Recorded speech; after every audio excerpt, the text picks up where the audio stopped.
there foodies, welcome back to my channel. Let's make some spicy, delicious Hassar curry with a side of rice today. So for my Hassar curry, here I have some Saijan, green mango, okra, sliced up onions, some tin coconut milk. You can use fresh if you like as well. I just like to use this because it's much faster. A fresh Wiri pepper from the garden. Look how nice and fat is this one.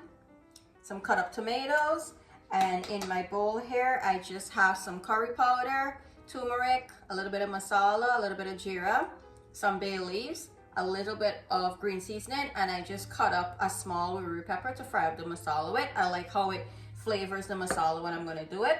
I have my Hassar already soaking in the sink. I'll wash it out and let's start making this curry up. So this is what my Hassar is looking like. They're nice and small, decent size, as you can see, like in my hand, how it fits. I like these smaller size because they cook better for me. I already washed them. They were already salted before I got them. So I just soaked it down with a little bit more salt, lemon juice, and some flour for about half an hour. Give it a good rinse, and this is what they're looking like right now. I'll allow them to continue to drain just a little bit more, and I'll go ahead and start frying up my masala. To my heated pan here, I'll add some oil. My oil is nice and hot. I'll just add my sliced onions in. It's a nice mix, and I'll allow this to get nice and brown on the edges. Okay, my onions are nice and brown on the edges. I'll fry them up to this point. This is where I'll add in my masala, curry powder, and green seasoning, and so on.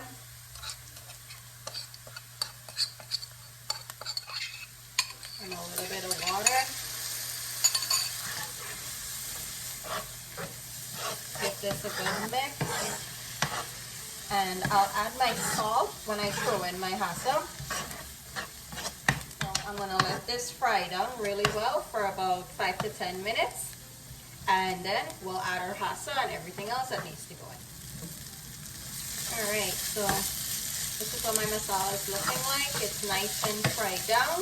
This is where I'm going to add in my Hassar.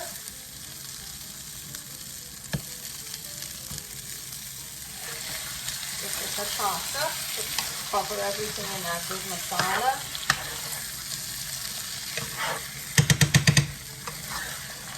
This is how I like to do mine. I know some persons would fry their Hassar in the oil. I've never really done it that way before, but if that's how you like to do yours, definitely go ahead and do it the way that you like it. Everything is nice and tossed up here. The masala is well distributed. What I'm going to do, I'll add just a little bit of water to go at the bottom of the pan. And I'll cover this to bunge really good, and the water will help it to not stick when I need to turn it. So I'll leave this like this. I'll put my lid on and allow this to bunge down for about 10 to 15 minutes. I'll come back in between and give it a nice turn and continue to let it go. Alright, so it's been about 8 minutes since the Hassar has been in here. What I'm going to do, I'll just flip them over so the other side can get a nice bunge. And see how nicely they're flipping over. They're not sticking to the bottom. The little water helps with that. And so I have everything nice and flipped here. What I'll do right now, I'll add in my tomato and my green mango. Just a few pieces, and my pepper. Push them in between. I'll cover this back and let it go for another 8 minutes to continue to bunge really well, and then I'll come in and add the rest of my ingredients. Let's check on the Hassar now. It's been a total of about 60 minutes since it's been bunging. Let's just move it around to make sure nothing is sticking. Here I have my coconut milk. I'll just pour some in. After my coconut milk, I'll just add a little bit of water. I'll add my salt to taste here. I'll adjust it if I need more later. And the last thing I'll add in is my couple pieces of Saijan and my Ochra.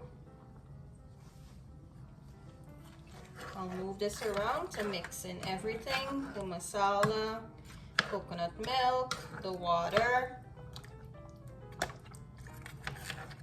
Look how good this is looking. I have my mango here.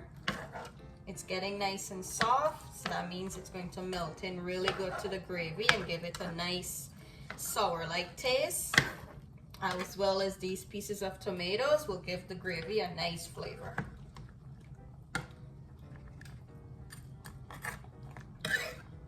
And like I said, these are not very big.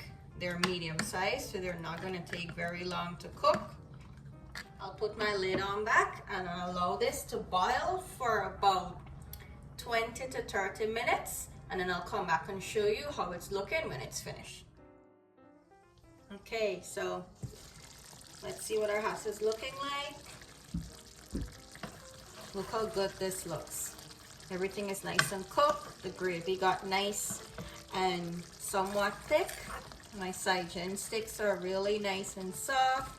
Mango is soft. The tomatoes melted out decently. And my okra has finished steaming. I'll take this down from the heat now. I'll serve it up. Here we have my plated Hassar and rice. Look at that steamed pepper on top of that Hassar. Who wants to come and saute this rice with this pepper? My okra, my Saijan at the bottom there. My green mango, my little bits of tomato. Look how nice these cooked up, and they didn't loose up any way at all. Look how good this is looking, guys. Thank you for always watching. Thank you for always supporting my channel. Do hit that subscribe button. Like this video if you enjoyed it. It tells YouTube that you really like my content. Also, you can follow me on TikTok and Instagram at I'mAFoodieGirl_94. Thank you guys for always watching. I'll see you on the next one. Bye.